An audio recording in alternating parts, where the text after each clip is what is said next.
Okay, I am Anthony Saludo. I just did the Pro-Con World War I assignment. Oh, the flash is on. So this is the assignment that we went through. It will be in the document. This interview is going to be linked at the very bottom of the document.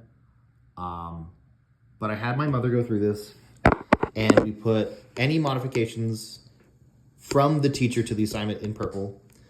Any student notes were in blue, and then I had her fill out the assignment in black. And then we tried doing subnotes in red, but we kind of came to the conclusion of if we were able to change the teacher notes from what is in purple to what would be on the future document, there wouldn't need to be subnotes. Potentially. So I'm going to start asking my mother questions. If you want to introduce yourself, since this teacher doesn't know who you are. Okay, I'm Michelle Inskeep. I'm Anthony's mom. I taught junior high school math for 25 years. And so part of why I wanted my mother to do it, I know Kent and I talk back and forth about doing these things, but I needed not Kent, just other opinions on these assignments. Who's Kent? Kent's one of the classmates, and him and I do a lot of assignments together. Okay. And we have throughout the master's program. So just a different change of venue is essentially what I'm trying to do. And so what were your critiques with the assignment? I felt like at first the directions were not as clear as they could have been. Okay. What about the instructions that we didn't change do you think work? I like that you have a list of things for the students to choose from, whether to go to war or stay home.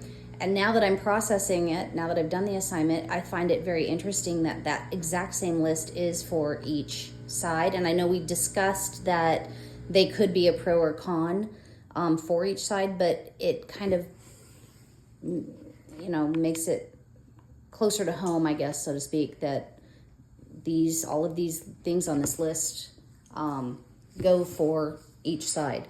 I do like the way the worksheet looks. And that's something we didn't talk about, but it's got a lot of open spaces on it for the student, but yet it's got a lot of information too.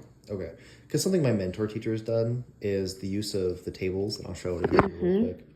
This pro-con table, but he won't give as much space in the second half that I would want to do because I have sloppy handwriting. Okay. I write a little bit bigger than how you wrote, and so I wanted to give more room. And the other thing was I wanted to get the idea of, does the student understand the material, and can the student create an opinion based off these historic materials? And going through the book, I forget exactly what section this is in, but this was more to create, I want to say dialogue between a student and a teacher. And I forget if it was exactly an assessment or an assignment in the book, but I was like, you could do kind of an end of just the war after maybe a week or two of lectures and extras and other things, and hand them this to get a thought. Because as we discussed after we had filled this out, not every war is going to be seen the same way. The Vietnam War had protests in the States and in Vietnam and in China and in Canada because people didn't want to go and have this massive conflict. And in, what was it? What was the other example we had brought up? Spanish-American War.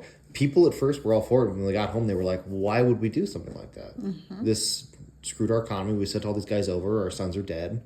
Even though the war wasn't as long as the First World War, you still have people that are disgruntled over just the idea of it. Well, people are always going to be upset about a war. Even nowadays. Yeah, absolutely. Current example of the Ukraine-Russian and the Israel-Palestine war, people who aren't involved are upset. Absolutely.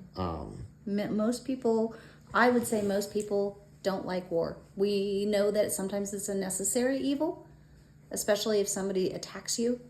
But most people don't like war and the idea of killing people. Well, and the unfortunate part, there's a Benjamin Franklin quote of, the only time you get peace is when you prepare for war. Yes.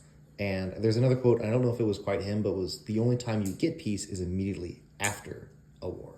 That's interesting. I never heard that. It's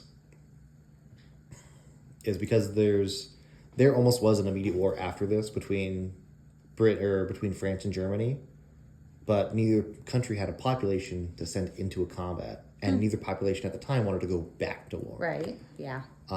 People were tired.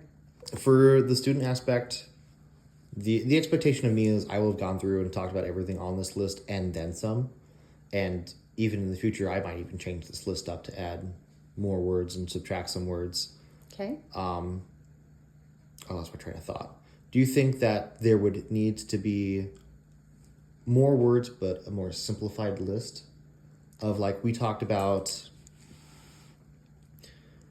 the economic values, and so we changed it to wartime economy. Mm-hmm. Do you think more examples like this to just add more thought processes to these kids? You know what, I wouldn't dumb it down, so to speak. Okay. Because they're juniors and seniors for this particular assignment.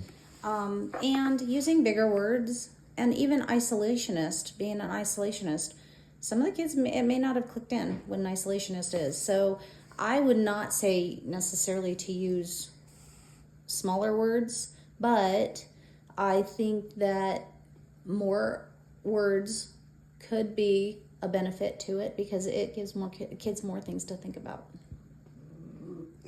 Excuse me. And then for your notes that you put as a student, if you would want to read those out loud. Oh, so one of the things, and this is kind of a personal preference, is group discussion. So Anthony and I did discuss a few of these things, and so if I were to give something to a sub, unless it's a test or something like that, a lot of times it helps the kids to be able to bounce ideas off each other. And if a student was absent when they learned about the Lusitania and they never caught up, they could talk to somebody about it. And so having a group or a partner discussion. And we also talked about that what this assignment is to me is it is a pretty cool review for the topic of pro-con World War I assignment. So it gives the kids a chance to practice, to understand, and to go over notes and concepts for World War I and why we went to the war. Because I just thought about this now as you were saying it. The standards, there's only 4 state standards for World War I.